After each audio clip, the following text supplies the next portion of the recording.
J'y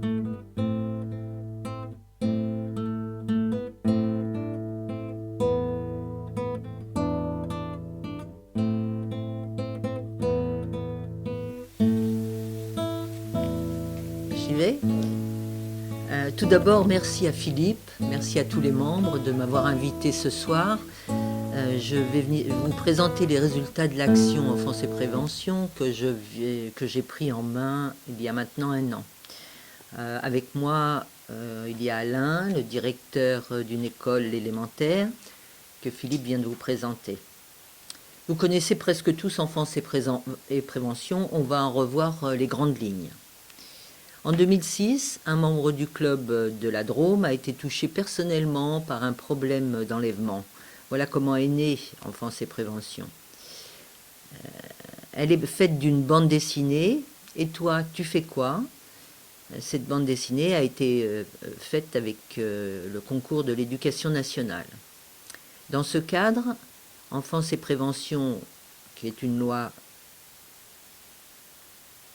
qui est une association loi 1901, a été créée pour promouvoir ce projet basé sur la prévention des risques encourus par les enfants, enlèvement, disparition, violence. Elle est destinée à être diffusée auprès des enseignants et des éducateurs. Quelques rappels. Ma source est Enfance et Prévention. Sur environ 15 millions d'enfants en France, 50 000 disparitions par an, 80% sont des fugues, 1500 disparitions ne sont jamais élucidées.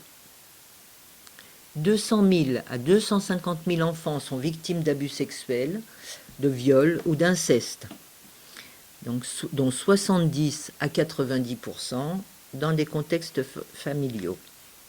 Une fille sur 25, un garçon sur 23 déclare avoir subi viol ou inceste. Un agresseur sur 2 est un ami ou un proche de la famille, selon l'Observatoire de l'action sociale, l'AUDAS. En milieu sportif également, 34% déclarent avoir été victimes d'harcèlement et d'agression. Ça, la source, c'est le ministère des Sports. Il faut savoir qu'une victime sur 10 seulement porte plainte. Il se confie en général une quinzaine d'années après les faits. Et selon l'UNICEF, 400 à 700 enfants décèdent chaque année sous les coups de sévices corporels. Donc à quoi sert Enfance et Prévention? En premier, sensibiliser, alerter. Malheureusement, la maltraitance sexuelle est une chose qui existe et dans tous les milieux. Apprendre à l'enfant à se protéger, à éviter les situations à risque. Il faut les sensibiliser, les alerter sur les risques de mauvaises rencontres et de situations dangereuses. Il faut essayer d'éviter aux enfants des comportements qui risquent de les rendre vulnérables ou victimes d'agressions. Il faut apprendre aux enfants à prendre conscience de leurs droits, à prendre conscience de leur corps. Un sujet qui n'est pas abordé dans la bande dessinée que l'on présente, mais on peut en parler, c'est alerter les enfants sur les dangers des nouvelles technologies. Ces nouvelles technologies les mènent vers des relations virtuelles, vers un isolement social. Alors dans tout ça, quel est le rôle du Rotary? Alors, Rotary, le rôle premier, c'est de promouvoir cette action au niveau local, dans les écoles élémentaires. Pour cela, on met à disposition des enseignants un outil pédagogique pour sensibiliser les enfants à tous ces risques, aux risques qu'ils peuvent encourir tous les jours dans des situations classiques. Que proposons-nous aux enseignants? Ben là, on propose un kit qui est très simple, avec un document pédagogique que vous pouvez faire circuler. Ça aide l'enseignant à appréhender le sujet et ça l'aide dans sa démarche aussi, il a des pistes de réflexion. Un DVD qui montre l'approche d'un professeur des écoles dans sa classe avec les premières réactions des enfants. Donc ça, c'est un support pédagogique qui peut être utilisé pour mettre en place donc un dialogue au sein de la classe. une affichette pour un prolongement visuel dans l'école. Et puis, pour l'enfant lui-même, cette petite bande dessinée qui peut circuler aussi, qui est un support ludique, hein, donc comme nous l'avons dit, qui est une bande dessinée qui s'appelle « Et toi, tu fais quoi ?» Dans cette bande dessinée, il y a des petites scénettes avec un petit personnage qui interpelle l'enfant et qui l'amène à parler. La prévention, donc, le premier sujet, c'est la prévention. Il faut savoir que l'enfant n'appréhende pas le caractère anormal des abus. Il ne se rend pas compte. En plus, donc, comme je vous l'ai dit, 70 à 90% de ces abus sont causés par des proches. Hein. Donc, à nous, adultes, de l'aider à identifier le caractère anormal de certains actes. L'adulte doit alerter, sans faire peur, apprendre à l'enfant qu'il peut dire non, lui faire reconnaître les sensations qu'il trouve désagréables et surtout l'aider à parler. L'adulte doit aussi croire ce que dit l'enfant, le faire parler, donc encore une fois, mettre des mots sur les événements. Il faut l'aider, faut lui fournir des mots pour l'aider à dénoncer et à nommer ce qu'il ne connaît pas finalement. Hein. Des sensations qui peuvent lui être normales, mais qu'il ne sait pas nommer. En conclusion, donc, il faut informer l'enfant de façon adaptée de l'existence de tels événements autour de lui. Hein. Encore une fois, les enlèvements, ça existe, les abus sexuels aussi. Donc tout ça, toute cette démarche est un premier pas vers la détection. Il faut savoir que dans le milieu scolaire, c'est un sujet qui, lorsqu'il est abordé, peut révéler des souffrances profondes chez des enfants que l'on n'a pas détectées peut-être par ailleurs. Hein. En groupe, ils peuvent avoir envie de parler. Donc à l'enseignant d'essayer de régler tout ça, et s'il détecte quelque chose de désagréable,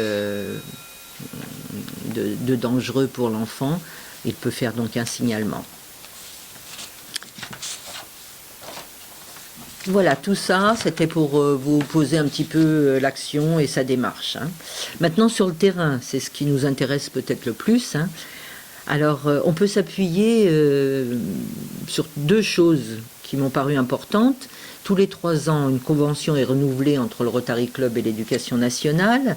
Merci donc à Philippe, qui est le correspondant à Crody 1640 auprès du rectorat de Rouen, donc, et qui a signé cette convention au mois de mars, qui a renouvelé cette convention au mois de mars 2015. On peut également s'appuyer sur un texte officiel qui modifie le Code de l'Éducation nationale.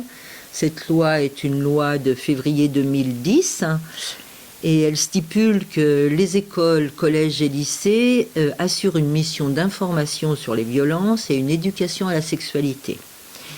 C'est libellé dans des termes que je vais vous rapporter, au moins une séance annuelle d'information et de sensibilisation sur l'enfance maltraitée est inscrite dans l'emploi du temps des élèves des écoles, collèges et lycées. Je veux citer aussi Dominique et Véronique qui ont déjà bien commencé l'action et continuent sur quelques écoles. Les résultats chiffrés en 2014-2015, donc l'an passé, 9 écoles étaient concernées, 980 élèves étaient concernés. En 2015-2016, donc cette année scolaire, 17 écoles ont déjà répondu. Donc nous atteindrons 1200 à 1500 élèves, à savoir que certaines écoles de l'an passé n'ont pas renouvelé leur demande parce qu'elles le font, elles alternent une année sur 2, parce que chaque école s'organise selon les programmes et selon les disponibilités. Voilà. Ce que je peux vous dire, c'est que j'ai un très bon accueil auprès des directeurs. C'est vraiment... le support les intéresse beaucoup. Hein, et puis certains directeurs présentent aussi cette action en conseil d'école. Et là, je peux vous raconter une petite anecdote. Je suis DDEN rattaché à 2 écoles de la circonscription. Les DEN, c'est un délégué départemental de l'éducation nationale. Je suis invité de droit au conseil d'école sur des 2 écoles que je représente. Ce soir-là, la directrice a présenté l'action enfance et prévention, et comme j'étais là, elle m'a demandé d'expliquer. Donc j'ai expliqué brièvement, et les parents d'élèves qui sont présents au conseil d'école, les représentants de parents d'élèves, et la municipalité, représentée par les maires, hein, ont été très très très intéressés par cette action. Ils ont trouvé que c'était vraiment un support très bien fait et qui pouvait aider tout le monde, quoi, aussi bien à l'école, mais aussi les parents, parce qu'on est assez démunis quand un enfant nous parle de choses comme ça. Voilà. C'était juste une petite parenthèse. Maintenant, je vais passer la parole à Alain, qui donc, des collègues de son école ont mis en place l'an passé cette action, et il va vous en dire en quelques mots les conclusions. Voilà. Moi maintenant, pour finir, d'abord je voudrais vous lire un petit mot de Françoise Alice Ponce, donc qui est place-gouverneur et qui pilote l'action enfance et prévention dans le district 1640. Qui nous dit, donc sur ce petit mot, qui me remercie, bon, ça t'a coqué, mais avec cette nouvelle commande, le club de Ponteau-de-Mer devient le numéro 1 de l'action enfance et prévention dans le district 1640. Je suis pas sûre qu'elle dise... Il faut que je vérifie un truc là. Hein. Et puis moi, je voulais vous dire un petit mot tout à fait personnel, que je suis ravie de m'occuper de cette action, parce que ça correspond à ce que j'aurais aimé avoir